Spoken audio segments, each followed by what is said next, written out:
Thousands of protesters have gathered in the Thai capital, Bangkok, for a fifth day.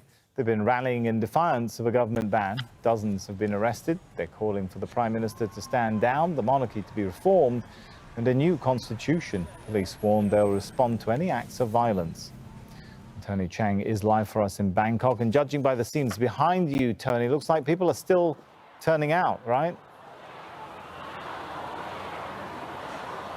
They are, absolutely, not just here, but in Asok and another part of central Bangkok, and sites outside of the city, in fact around Thailand at various university campuses.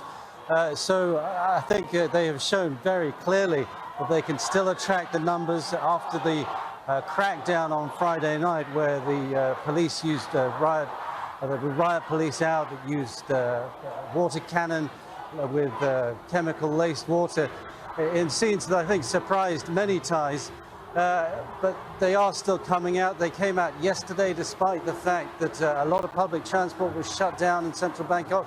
The same thing happened today. The police repeated their threat that anyone turning up at these protests would be arrested and charged. But still they come, still they're attracting numbers, and still people are very actively engaged in those three goals you mentioned: the ousting of the government, the new constitution, reform of the monarchy, but also they want the protest leaders to be released. Many of those have been seized, and they want them released without charge, and for harassment for those people involved in the protests to stop. The crowds look quite big from the pictures, at least from the angle we're looking at, Tony. How much support, do we have any idea how much support do they actually have?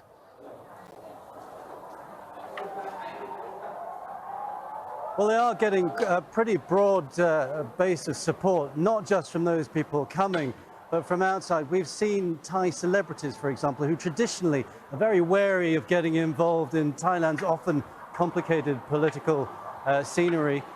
In addition, a lot of these people are young people. We've seen people donating.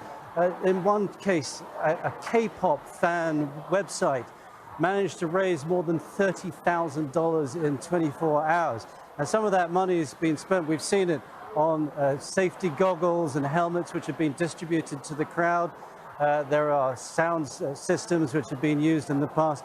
And I think it illustrates that there is a lot of support, not just for the people who are coming, but from people who are watching at home. And I think the fact that people saw high school students engaged in what had been a very peaceful protest being very forcibly dispersed on Friday night just illustrates that the moral high ground is certainly being gained by the student protesters, and that's a problem for the government. We know the police are around here and at the other protest sites, but for the last two nights they have stood back. However, one imagines that as these protests do gain momentum, at some stage there will be a further crackdown. All right, thanks so much, Tony Cheng.